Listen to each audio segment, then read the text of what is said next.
ஓபிஎஸோடையும் டிடிவியோடையும். ஓபிஎஸ்ட கட்சியே கிடையாது, கட்சியை விடுங்க, வேட்டியே கிடையாது, பட்டாப்பட்டி தான். கட்சி வேட்டியே கட்ட முடியாது. பிச்சை எடுக்கிறனா இங்கே எடுத்தாருன்னா இன்னொரு கோவிலில் எடுத்தாருன்னு அந்த மாதிரி. நீ தேர்தலை புறக்கணிச்சா எங்களுக்கு என்ன, மக்களுக்கு என்ன? ஆட்சி முடிகிற தருவாயில் தெளிவாக நான் தான் முதலமைச்சர் வேட்பாளர் அப்படின்னு சொல்லும்போது உனக்கு திராணியும் இல்லை, தெம்பும் இல்லை. அந்த 11 பேர் கூட உங்க கூட இல்லைன்னு உனக்கு தெரியும். திமுக கவர்மெண்ட்டுக்கிட்டே கொண்டு போய் பெட்டிஷனை கொடுத்தாப்புல பொதுக்குழு நடத்தக்கூடாது, அண்ணா திமுக பொதுக்குழு நடத்தக்கூடாது. திமுகட்ட போய் வேணாவது பெட்டிஷன் கொடுப்பானா? இந்த மடையனாவது செய்வானா? உன் பையன் செஞ்சான். எனக்கு ஒரு ஃபோன் கால் பண்ணியிருந்தா இந்த கேஸையே நான் ஒன்றும் இல்லாமல் பண்ணியிருப்பேன்னு கருணாநிதி சொன்னதாக பதிவு செய்கிறார். யார்? குட்டி பத்மினி பதிவு செய்கிறார். அப்போ ஒரு ஃபோன் காலில் ஜெயலலிதா பேசியிருக்க முடியாதா?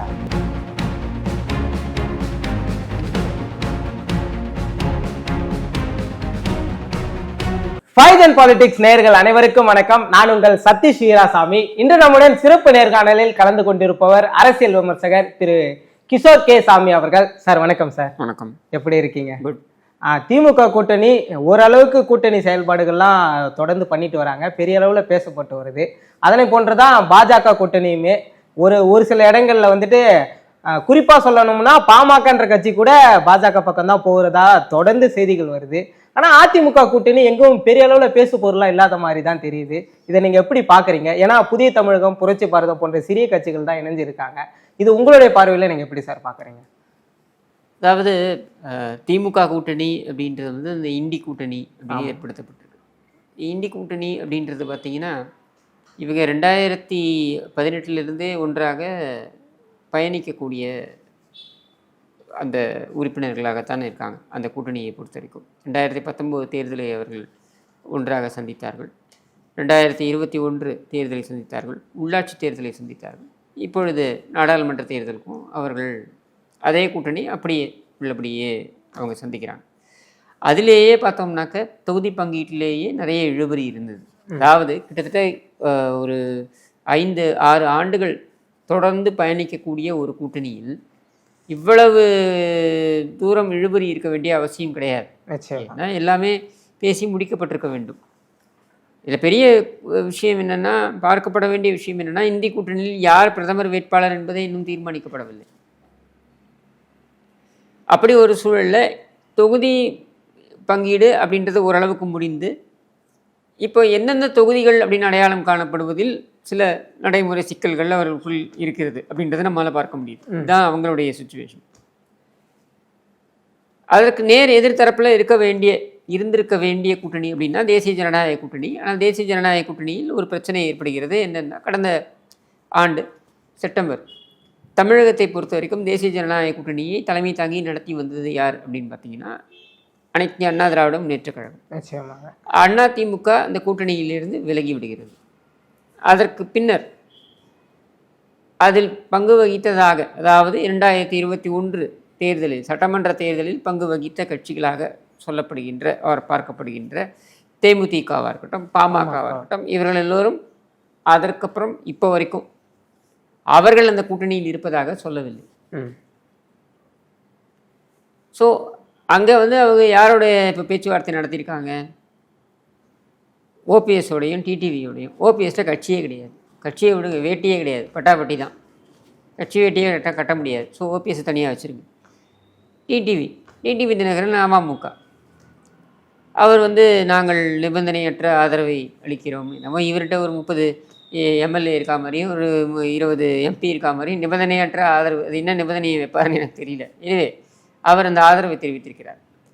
கூட்டணி பேச்சுவார்த்தைக்கு வந்த சரத்குமாரை நள்ளிரவில் அவருக்கு திடீரென்று தோன்றி அவர் மனைவியுடன், எனக்கு தெரிந்து உலக வரலாறிலேயே ஒரு பெட்ரூமில் செயற்குழு பொதுக்குழு நடந்து அதுக்கப்புறம் காலையில் எழுந்து போய் கட்சியை கொண்டு போய் சேர்த்ததுன்றது இங்கே சரத்குமாரால் தான் சாத்தியம். அதை செஞ்சுருக்கார். வாட் எவர் இட் இஸ், இருந்துட்டு போட்டோம். இப்போ வேறு சொல்லிக்கொள்ளும்படி இருக்கக்கூடிய நபர்கள்னு பார்த்தீங்கன்னா ஏசி சண்முகம் சொல்லலாம், பச்சைமுத்து சொல்லலாம். இவங்கெல்லாம் ஏற்கனவே அவங்க பாஜகவோட தான் இருக்கிறோம்னு சொல்லி வந்தவர்கள். அப்போ அங்கே பெருசாக கூட்டணின்னு சொல்லிக்கிற மாதிரி கட்சிகள் கிடையாது. மாறாக அதிமுக எடுத்துக்கிட்டிங்கன்னா தனிமைப்படுத்தப்பட்டிருக்கு அப்படின்னு சொல்லப்பட்டது. இந்தி கூட்டணி அப்படின்னு எடுத்துக்கிட்டிங்கன்னா அங்கே பலம் பொருந்திய கட்சிகள் இருக்கிறார்கள்னு சொல்லப்பட்டது. பிரதமர் வேட்பாளரே கிடையாது. தேசிய ஜனநாயக கூட்டணின்னு எடுத்துக்கிட்டிங்கனாக்க அங்கே பிரதமர் வேட்பாளர் பலம் பொருந்தியவராக இருக்கிறார். நான் 370 இடங்களை பிடிப்பேன், 400 இடங்களை பிடிப்பேன் அப்படின்லாம் அவர் சொல்லிக்கிட்டு இருக்காரு. ஆனால் இங்கே அதை முக்கிய பிரதான கட்சிகளாக எதுவும் ஏற்றுக்கொள்வதாக தெரியவில்லை. அதிமுக கரைந்து போய்விடும், முடிந்து போய்விடும், சின்னம் முடக்கப்படும், இப்படியெல்லாம் சொல்லப்பட்டிருந்த நிலையில் அதிமுக அதன் கூட்டணியை அது அமைத்து கொண்டிருக்கிறது. எஸ்டிபிஐ, புரட்சி பாரதம், புதிய தமிழகம், இது போன்ற கட்சிகள்லாம் தேமுதிகவுடன் பேச்சுவார்த்தைகள் இறுதிக்கட்டத்தை அடைந்து விட்டது. பாமக என்ன முடிவு எடுக்கிறாங்கன்றதை அது அவங்களுக்கு விட்டது. அது அவங்களுடைய கட்சியுடைய தலைமை அந்த முடிவை எடுப்பாங்கன்னு வைங்க. ஸோ திமுக வர்சஸ் அதிமுக இன்று இருக்கின்ற களத்தில் திமுக ஒரு 13 கட்சி கூட்டணி, அதிமுக அது ஒரு சில கட்சிகளை வைத்த ஒரு கூட்டணி. 40 தொகுதிகளும் நாங்கள் எதிர்கொள்வது தயார் என்று களத்தில் இறங்குவதற்கு அவங்க ரெடி அப்படின்னும் பொழுது இதில் என்ன பேச்சு பொருளாக இருக்கணும் அதிமுக? மேலும் ஓபிஎஸ் அவர்கள் பாரதிய ஜனதா கூட்டணியில் இருப்பது நிரூபணமானாலுமே கூட அவர் தாமரை சின்னத்தில் தான் நிற்க போறாரு அப்படின்னு ஒரு சிலர் சொன்னாங்க. அப்படி ஒரு நிலைமை வந்தால் நாங்கள் தேர்தலே புறக்கணிக்க தயாராக இருக்கிறோம். ஏன்னா நாங்கள் மீண்டும் இரட்டை இலையை கொண்டு நாங்கள் இரட்டை இலை சின்னத்தில் தான் நிற்போம் அப்படின்னு சொல்றாங்க. தேர்தலை நீங்கள் புறக்கணிச்சுனா தேர்தல் நடக்காதா அப்படின்னு ஓபிஎஸ் அவர்கள் தேர்தலை அந்த ஒரு கவுண்டமணி காமெடி வரும் பாருங்க. ஏதோ ஒரு கோவிலுக்கு மேலே பிச்சை எடுத்துன்னு இருப்பான். பிச்சை எடுக்கிறனா இங்கே எடுத்தானே இன்னொரு கோவிலில் எடுத்தானே, அந்த மாதிரி நீ தேர்தலை புறக்கணிச்சா எங்களுக்கு என்ன, மக்களுக்கு என்ன? ஓபிஎஸ் யார்? பன்னீர்செல்வம் யார்? பன்னீர்செல்வம்ங்கிற நபர் யார்? இவர் தேர்தலை புறக்கணிக்கிறது பிக் பிரேக்கிங் நியூஸ் ஆகிங்க. நீ ஏன் வேட்டியும் இல்லாமல் பட்டாவட்டியோட சுற்றிக்கிட்டு இருக்க? அப்புறம் தாமரை சின்னத்தில் நின்னா என்ன, இல்லை வேற ஒரு சின்னத்தில் நின்னா என்ன? இப்போ என்ன இதில் போகுது? என்னை பொறுத்த வரைக்கும் பன்னீர்செல்வம்ங்கிற பேர் வழி எனக்கு ஒரு மிகப்பெரிய சந்தேகம் இருக்குது. அவர் உண்மையிலேயே எடப்பாடி பழனிசாமியோட ஸ்லீப்பர்ஸ்ன்னு தான் நினைக்கிறேன். ஏன்னா எடுக்கிற அத்தனை முடிவையும் எடப்பாடி பழனிசாமிக்கு ஃபேவராக தான் போய் முடியுது. அதாவது அவரே வந்தார், தினகரனோட பேச்சுவார்த்தை நடத்திட்டு இருந்தார். முதல்ல போய் இவர் எங்கே இருந்தார்? தர்மயுத்தம்னு போய் அந்த அம்மா சமாதியில் போய் உட்கார்ந்தாரா? உட்கார்ந்த உடனே சசிகலா மீது கடுமையான குற்றச்சாட்டுகளை வைத்தார், விமர்சனங்களை வைத்தார். அந்த சமயத்தில் அந்த அம்மா எடப்பாடி பழனிசாமியை ஆட்சிக்கும் கட்சிக்கு தினகரனையும் விட்டு சென்றார்கள். கட்சியை தினகரன்கிட்ட கொடுத்தாங்க, ஆட்சியை எடப்பாடி பழனிசாமிகிட்ட கொடுத்தாங்க. நீ உண்மையிலேயே இந்த கட்சி மீது உனக்கு அக்கறை இருந்திருந்தால், இந்த கட்சி தொலைநோக்கு பார்வையுடன், அதாவது இந்த கட்சி அந்த அம்மா சொன்னாங்க இல்லையா சட்டமன்றத்தில், எனக்கு பின்னாலும் 100 ஆண்டுகள் இந்த கட்சி இயங்கும் அப்படின்றது மீது உனக்கு நம்பிக்கை இருந்திருந்தால் நீ என்ன பண்ணியிருக்கணும்? அதிமுக கூட்டணியில் தினகரனோட நீ போய் சேர்ந்துருக்கணும். சேர்ந்து நான் பண்ணது தப்பு, உங்கள் மேலே உங்கள் சித்தி மேலே கொலைபழியெல்லாம் போட்டது தப்பு இப்படின்லாம் நீ சொல்லியிருக்கணும். மாறாக நீ என்ன பண்ண? கட்சியை தூக்கி உரமாக வை. இப்போ ஆட்சி இருக்குது, இதே என்ன பண்ணலான்றதை பாரு. நீ போய் எடப்பாடி பழனிசாமிகிட்ட பேச்சுவார்த்தை நடத்தி நீ சேர்ந்துக்கிட்ட, துணை ஒருங்கிணைப்பாளராக சேர்ந்து ஒருங்கிணைப்பாளராக இது பண்ணிட்டு நீ துணை முதலமைச்சராக போய் பதவி, உனக்கு தேவை ஒரு அமைச்சர் பதவி. ஆனால் துணை முதல்வர் ஆனதுக்கு அமித்ஷா தான் காரணம்னு ஓபிஎஸ் அமித்ஷா காரணமோ அமிதா ஷா காரணமோ அது ஏன் பிரச்சனை கிடையாது. சரியா? நீ பேச்சுவார்த்தை நடத்தினது எடப்பாடி பழனிசாமியோட அந்த அணியோட, அங்கே போய் சேர்ந்துக்கிட்ட. உன்னை பொறுத்த வரைக்கும் உனக்கு அங்கே பவரில் உனக்கு இடம் வேணும், அது உனக்கு ஒரு பங்கு வேணும், அமைச்சராக நீ சுற்றணும். இதுக்காக நீ போய் சேர்ந்துக்கிட்ட. அங்கே முடிஞ்சிருச்சு உன் கதை. சரியா? இன்றைக்கி டிடிவி சார்ன்னு நீ சொன்னாலும் அன்றைக்கி தான் உண்மை. முடிஞ்சா அன்றைக்கி எடப்பாடி பழனிசாமிக்கு நீ உதவின. 17 எம்எல்ஏக்களை தினகரன் வச்சுருந்த பொழுது உன்னுடைய 11 எம்எல்ஏக்களை கொண்டு போய் நீ எங்கள் ஆதரவுன்னு கொடுத்து உதவின. 11 எம்எல்ஏக்கள் அவன் புரிஞ்சுக்கிட்டான் நீ என்ன மாதிரி டெகால்ட்டின்ட்டு. அதனால் அவன் என்ன பண்ணிட்டான், அவன்லாம் எடப்பாடி பழனிசாமியோட போயிட்டான். சரியா? அடுத்து ஆட்சி முடிஞ்சுது. ஆட்சி முடிகிற தருவாயில் தெளிவாக அவர் நான் தான் முதலமைச்சர் வேட்பாளர் அப்படின்னு சொல்லும் பொழுது உனக்கு திராணியும் இல்லை தெம்பும் இல்லை, அந்த 11 பேர் கூட உங்க கூட இல்லைன்னு உனக்கு தெரியும். அதனால் வாயை மூட்டு 2 நாள் சும்மா போக்கு காட்டினேன். நான் ஒத்துக்க முடியாதுன்ட்டு. ஒத்துக்க முடியாதுன்னா போடான்னா அவங்க தான் சொன்னாங்க. ஒத்துக்க முடியாதுன்னா போடா அப்படின்னு சொல்கிறது தான் அது. அப்படி சொன்ன உடனே வேறு வழி இல்லாமல் நீ ஒத்துக்கிட்ட, கையெழுத்தையும் போட்ட. சரி, கையெழுத்து போட்ட. அதுக்கப்புறம் ஆட்சி முடிஞ்சு எதிர்கட்சியாக வந்து உட்காந்துட்டாங்க. பலம் பொருந்தி எதிர்கட்சியாக வந்து உட்காந்தாச்சு. வட மாவட்டங்கள்லேயும் கொங்கு பகுதியிலையும் ஜெயிக்கிறாங்க. தென் மாவட்டங்களில் ஜெயிக்க முடியல. அது உன்னுடைய அரசியல். அது நிறைய விஷயங்கள் இருக்குது. நீ கேட்டால் 10.5% கொடுத்தாங்க, அந்த ரிசர்வேஷன் கொடுத்ததுனால தான் அது இதுன்னு அதெல்லாம் கதை கிடையாது. நீ உன் மாவட்டத்துலேருந்தே வெளில வரலையே பிரச்சாரத்துக்கு. அவர் தமிழ்நாடு முழுக்க போனார். எடப்பாடி பழனிசாமி தமிழ்நாடு முழுக்க போனார். நீ வந்து உன் மாவட்டத்துலேருந்தே வெளில வரல. நீயே தப்பிச்சேன் பழச்சன்னு ஜெயிச்ச. உன் மாவட்டத்தில் வேறு யாரும் ஜெயிக்கல. சரி, உன் மாவட்டத்துலேயே வேறு யாரும் ஜெயிக்கல. இதுதான் உன்னுடைய சுச்சுவேஷன்.